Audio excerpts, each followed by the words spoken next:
ایک انگریز تھا یوکے کا، اس نے جب یہ واقعہ پڑھا قرآن کریم میں کہ تخت بلقیس جو ہے وہ پلک جھپکنے میں لایا گیا، ایک پلک جھپکنے میں تخت بلقیس آ گیا۔ اس نے کہا یہ کیسے ہو سکتا ہے بھائی، اگر بائی ایئر لائیں گے تو اتنا ٹائم لگے گا، بائی سی لائیں گے تو اتنا ٹائم لگے گا، بائی روڈ لے کر آئیں گے تو اتنا ٹائم تو لگنا ہی چاہیے، ہائی سپیڈ بلٹ ٹرین کے ذریعے بھی اگر کوئی لے کر آتا ہے تو وہ بھی اتنا ٹائم لگے گا، اتنا بڑا تخت ایک پلک جھپکنے میں کیسے آ سکتا ہے؟ بڑی ریسرچ کی۔ اچھا، گورے کی یہ تو عادت ہے نا کہ وہ ریسرچ کرتا ہے، تحقیق کرتا ہے۔ ہم تو ریسرچ اور تحقیق اور ان چیزوں اس لفظ سے ہی دور بھاگتے ہیں کہ یہ کیا ہے۔ کبھی کوئی آرٹیکل پڑھنا پڑ جائے علی بھائی تو لگتا ہے کہ دماغ جو ہے وہ کیسا خشک مضمون مل گیا۔ اب ریسرچ آرٹیکل پڑھنے کے لیے اور کتابیں کھنگالنے کے لیے تو اس نے بڑی ریسرچ کی، اس کو جواب نہیں ملا۔ کچھ وہاں کے علماء سے اس نے پوچھا تو انہوں نے کہا تم پاکستان کیوں نہیں چلے جاتے؟ یہاں بڑے بڑے مدارس ہیں، بڑے علماء ہیں، مشائخ ہیں، آپ جائیں، آپ کو جواب ملے گا۔ پاکستان آ گیا تو یہاں جو جماعت اس کو لے کر آئی پاکستان، وہ کبھی یہاں لے کر جائے، کبھی وہاں لے کر جائے۔ علماء بتائیں کہ بھائی یہ کرامت ہے، اگر ولی سے سرزد ہو تو وہ کرامت ہے، نبی سے ایسا واقعہ محیر العقول کوئی واقعہ سرزد ہو تو وہ معجزہ کہلاتا ہے۔ انہوں نے ان کو قائل کرنے کی، بتانے کی کوشش کی، لیکن وہ سیٹسفائی نہیں ہوا۔ تو لاہور میں تھا تو انہوں نے کہا بھئی ایک کام کیوں نہیں کرتے، چلو تم آئے ہو پاکستان تو تمہیں لاہور گھما دیں۔ چلے جی۔ اب جب چلے تو انہوں نے بتایا کہ یہ مینار پاکستان ہے، یہ بادشاہی مسجد ہے، یہ شاہی قلعہ ہے، یہ فلاں چیز ہے، یہ انارکلی بازار ہے۔ گھماتے گھماتے جیسے ہی وہ حضرت گنج بخش فیض عالم مظہر نور خدا ناکسارا پیر کامل کامل آرا رہنما، جیسے ہی ان کی گاڑی وہاں سے گزری، اس نے کہا بھئی گاڑی روکو، گاڑی روکو، گاڑی روکو۔ بھئی کیا ہے یہ؟ گاڑی روکی، بولا کیا ہوا؟ بولا یہ کیا ہے، یہ ادھر کیا ہے؟ بولا کچھ نہیں ہے، چھوڑا یہ تو ایسے ہی ہے۔ اس نے کہا نہیں، گاڑی روکو یہیں پہ، مجھے تو یہاں سے ایسی خوشبو آ رہی ہے جو میں نے اس سے پہلے نہیں سونگی تھی،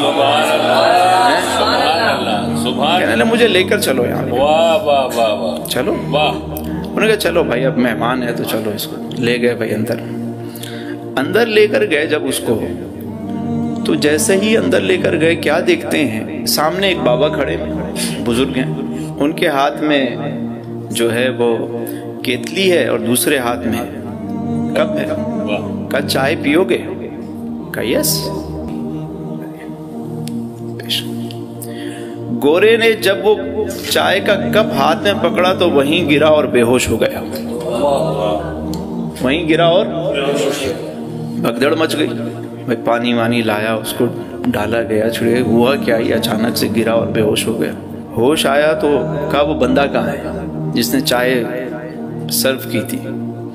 بندہ دیکھا تو بندہ نہیں ہے کوئی۔ بولا ہوا کیا؟ کہا یہ نہ پوچھو کہ کیا ہوا، یہ پوچھو کہ کیا نہیں ہوا۔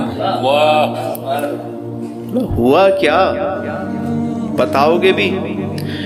اس نے کہا کہ جس جواب کی تلاش میں یہاں تک آیا تھا اور بڑے بڑے علماء مشائخ سے تم نے ملوایا، جواب نہیں ملا، مجھے تسلی نہیں ہوئی، وہ جواب مجھے یہاں پہ مل گیا ہے۔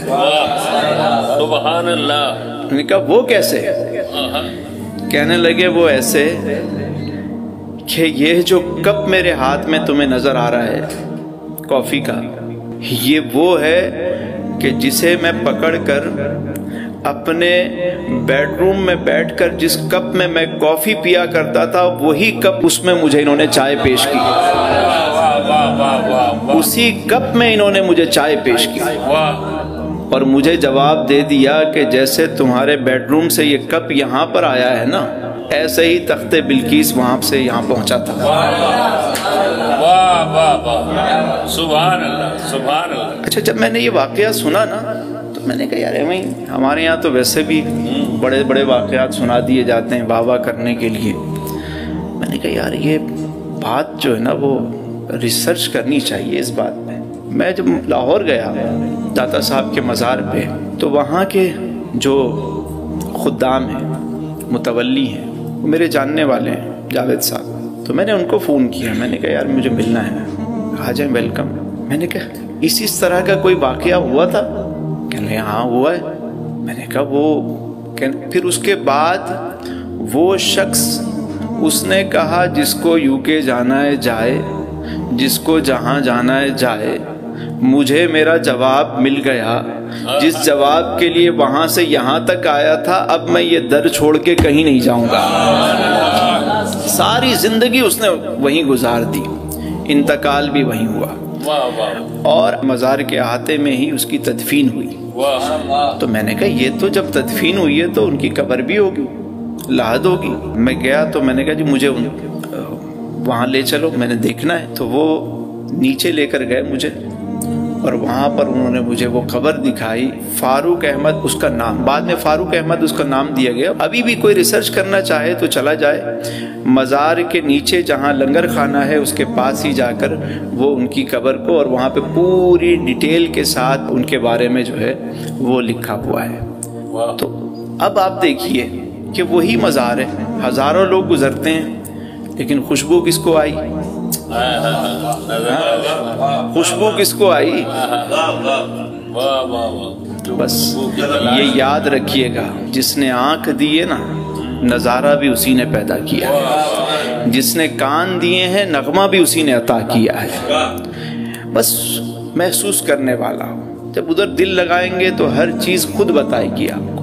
کٹ جائیں گے ایام میری تشنہ لبی کے, میں خانہ سلامت رہے برسات بھی ہوگی.